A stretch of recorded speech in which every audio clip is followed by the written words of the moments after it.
Stan Gibelisco here with a word to writers. Maybe better a question and my take on the answer.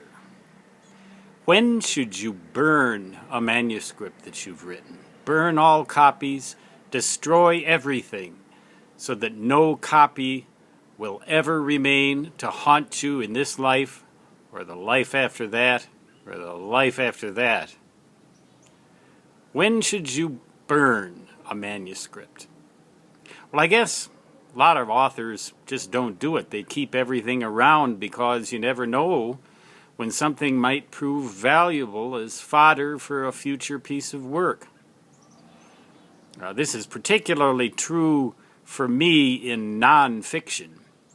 But in 1985, 1986, I took a couple of courses at the University of Miami in Florida.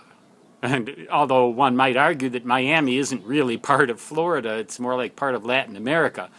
Charming place in its own way, a mighty bustling place. Love those Cubans, to tell you the truth. But anyway, this is going off on a little different direction. Most of the people at the University of Miami were not Cuban. They were from up in the New York, New England area. And I took a course from a professor there, a female professor, and turned in a final project, and she said, best I can give you is a B.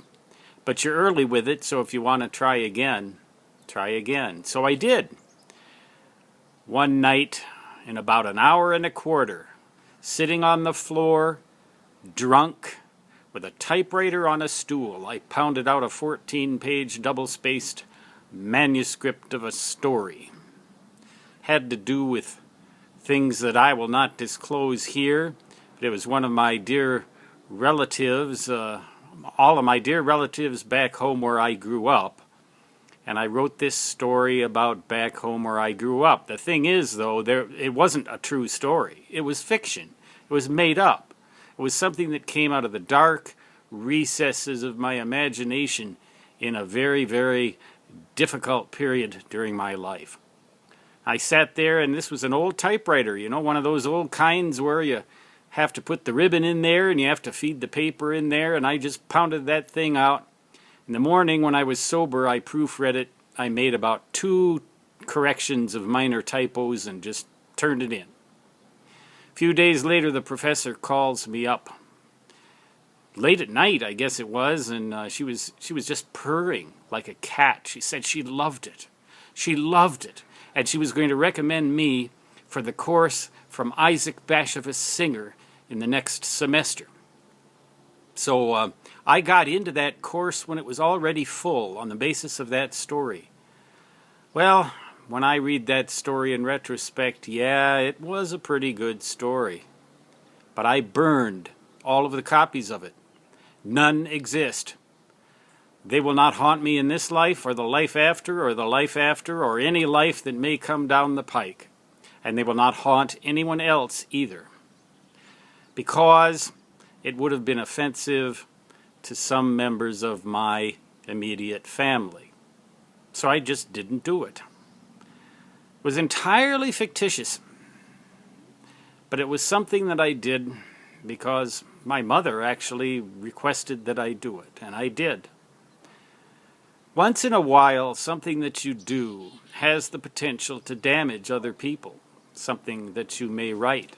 And you have to keep this in mind as a writer. Are you willing to damage other people? First of all, are you willing to risk being sued or alienating people or possibly even bringing some kind of retribution upon yourself that might have a criminal tone to it? Are you willing to take that risk? Some writers are, and some writers say the truth must be expressed no matter what. But I say this, it is possible to cut with the sword of truth, to slice with the sword of truth. You don't have to slash with the sword of truth. That's my take on that. You also run the risk you don't never want to slander anyone, or I guess the word is libel.